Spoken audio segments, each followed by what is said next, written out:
Hello and welcome back. Today we continue with Stranger Things, Season 1, Episode 6. Get comfortable and enjoy the story. The story continues in the small town of Hawkins, where fear and tension are now part of everyday life. The town still looks quiet on the outside, with empty streets and calm houses, but inside, the people feel worried and nervous. Everyone knows that something is wrong, even if they do not talk about it openly. Will Byers is back home now, but he is not really safe. He lies in his bed and tries to rest, but his body feels weak and strange. His mother, Joyce, sits near him and watches every breath he takes.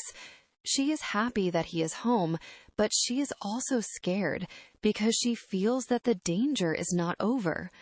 Joyce looks at Will and asks softly, "Are you okay, honey?" Will opens his eyes slowly and answers, "I think so, Mom." His voice sounds tired, and Joyce feels a cold fear inside her chest. Joyce brings Will some water and helps him sit up. She touches his forehead and checks his face. She wants to believe that everything will be normal again. However, deep inside, she knows that something is still wrong. At the same time, Mike, Dustin, and Lucas are together, but they feel broken. They sit quietly and think about Eleven. They miss her very much. They do not know where she is or if she is alive. Mike looks down and says, "This is my fault." Dustin shakes his head and answers, "No, Mike, it is not." Lucas stays silent because he feels guilty and confused. The boys remember the last moment they saw Eleven. They remember how she looked at them before she disappeared. They remember her smile and her fear. These memories make them feel sad and angry at the same time. Meanwhile, Hopper continues his investigation. He knows that the laboratory is hiding something very dangerous. He feels angry and determined. He decides that he will not stop until he finds the truth. Hopper goes back to the lab and talks to the people there. They smile and speak politely, but their eyes look cold. Hopper asks questions, and they give short answers. This makes Hopper even more suspicious. Hopper thinks, "They are lying to me." He feels that the lab is connected to everything that is happening in Hawkins. He decides to watch them closely. Back at the school, the boys try to act normal again. They walk through the halls and sit in their classrooms. Other students look at them and whisper. Everyone knows about Will and the strange events. In class, Mike stares at his desk and does not listen to the teacher. He thinks about Eleven and wonders if she is alone. He feels a deep pain in his chest. Later that day, Max is at the arcade. She plays games and tries to forget her problems. Lucas watches her from a distance. He feels shy and nervous. Dustin notices Lucas and smiles. He says, "You should talk to her." Lucas answers, "I do not know what to say." Suddenly, something strange happens. Will feels cold air around him. He starts to cough and holds his chest. Joyce hears him and runs into the room.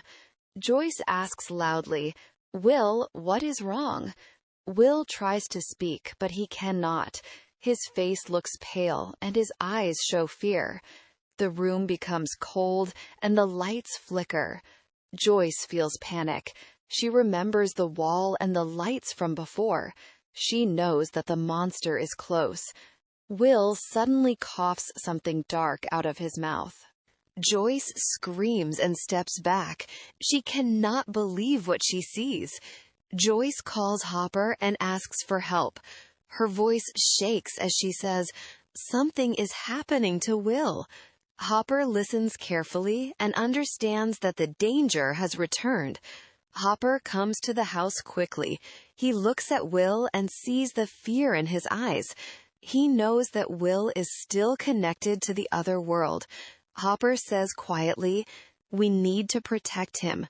Joyce nods and answers, I will never leave him. Meanwhile, the boys start to believe that 11 might still be alive.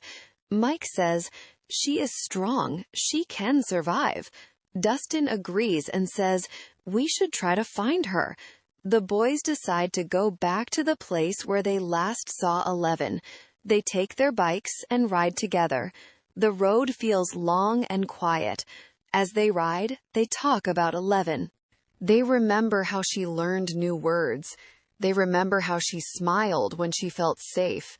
These memories give them hope. Back at the house, Will feels worse. The temperature drops again, and the walls feel cold. Joyce holds Will's hand and speaks to him softly. Joyce says, you are safe here. Will looks at her and whispers, it is coming. Suddenly, the lights flicker again. The monster is close. Hopper takes his gun and stands between Will and the wall. Hopper says, stay behind me. Joyce holds Will tightly and does not move. The wall starts to move slowly. A dark shape appears. Joyce feels terror, but she stays strong. At the same time, the boys reach the area near the lab. They hide their bikes and walk quietly. They feel scared, but they continue. Mike whispers, be careful. Dustin nods and says, I hear something. They see guards and lights. They realize that the lab is watching everything. They understand that 11 is connected to this place. Back at the house, the monster suddenly disappears. The room becomes warm again. Will falls asleep from exhaustion. Joyce cries quietly and holds her son. Hopper looks at them and feels helpless. He knows that this is not over.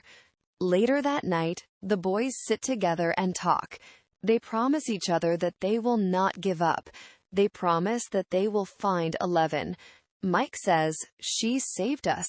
Now we save her. The boys agree and feel united again. This was the end of episode 6 of season 1.